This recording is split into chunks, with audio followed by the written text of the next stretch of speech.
The Maroon Wars of Jamaica tell a story of defiance, resilience, and the fight for freedom that reshaped not just the island, but the geopolitics of the Caribbean and beyond. These wars, fought by the Maroon communities of escaped enslaved Africans against the British colonial empire, were far more than localized skirmishes.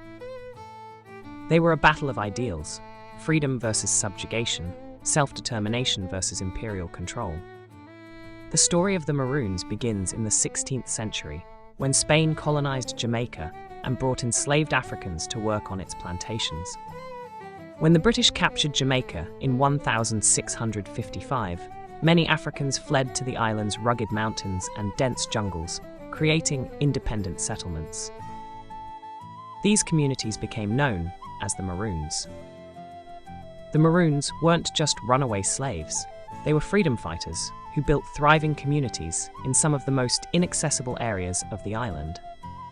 They developed a society based on African traditions, with a strong emphasis on collective leadership, communal living, and military readiness.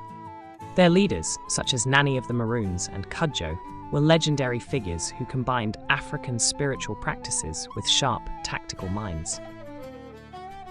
The Maroons' success against the British wasn't just a matter of luck, it was strategy. They were experts in guerrilla warfare, using their deep knowledge of Jamaica's mountainous terrain to outmaneuver British forces. They relied on ambushes, hit-and-run attacks, and traps to confuse and demoralize their enemies.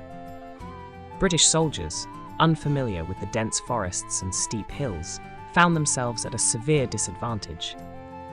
The Maroons used hidden trails and cave systems to move quickly and strike without warning. Even their weapons were innovative. They adapted European muskets, but also relied on handmade tools and weapons that suited the terrain. Perhaps most impressively, the Maroons fought as a collective force. Their leaders, particularly Nanny and Cudjoe, united the communities, ensuring that every decision was made with the survival of the group in mind. Their discipline and unity gave them an edge against the larger, better-equipped British forces. The First Maroon War, 1728 to 1739, began when the British tried to suppress the Maroons, who had become a growing threat to the plantation economy.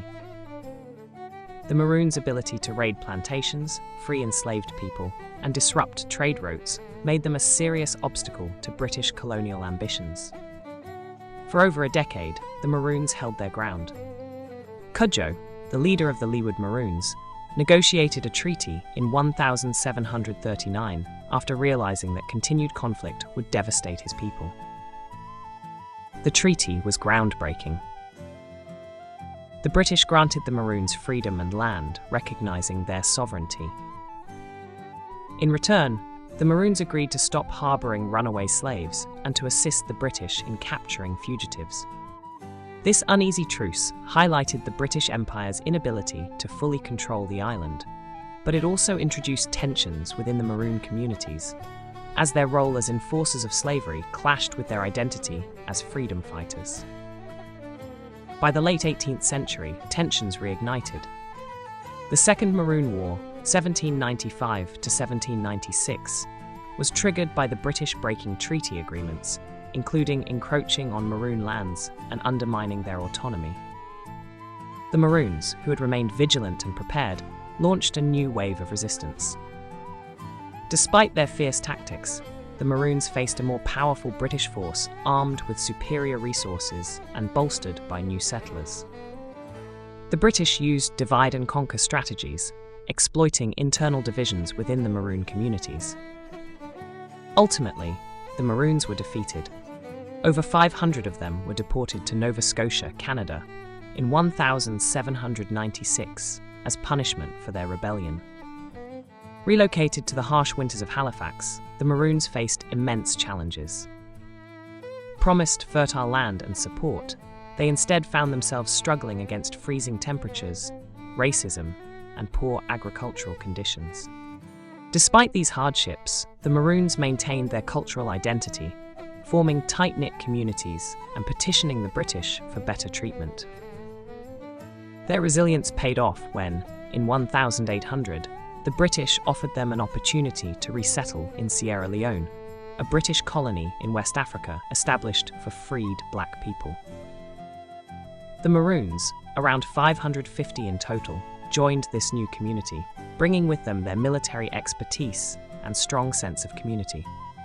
In Sierra Leone, they played a key role in defending the colony and integrating African and Caribbean traditions into its cultural fabric. The Maroon Wars were far more than a local conflict. They exposed the vulnerabilities of the British Empire and inspired other acts of resistance across the Americas. In the Caribbean, they destabilized the plantation system and provided a powerful symbol of defiance against colonial rule. These wars also had global implications. The relocation of the Maroons to Sierra Leone linked the African diaspora in the Americas with the emerging abolitionist movement in Europe and Africa. Their presence in Sierra Leone helped establish one of the first black-led settlements in the modern era, influencing the development of post-slavery societies. For the British, the Maroon Wars underscored the costs of maintaining their colonies through force, contributing to debates about the sustainability of slavery. These tensions, alongside other uprisings like the Haitian Revolution, accelerated the movement toward abolition in the British Empire. Today, the Maroons are celebrated as heroes and symbols of resistance. Communities like a Kampong town in Jamaica still honor their ancestors with annual ceremonies and cultural festivals. Their military tactics, leadership structures, and spiritual traditions remain a testament to their ingenuity and resilience. The Maroons' fight for freedom reshaped Jamaica, influenced abolitionist movements, and left a lasting mark on the African diaspora. Though displaced and scattered, their spirit endures, proving that even the mightiest empires could be challenged by the will to live free. So, if you have been inspired by the incredible story of the Maroons and their global legacy, do not forget to like and subscribe for more deep dives into history's untold tales. Because, as the Maroons showed us, history's greatest stories often come from those who refuse to be silenced.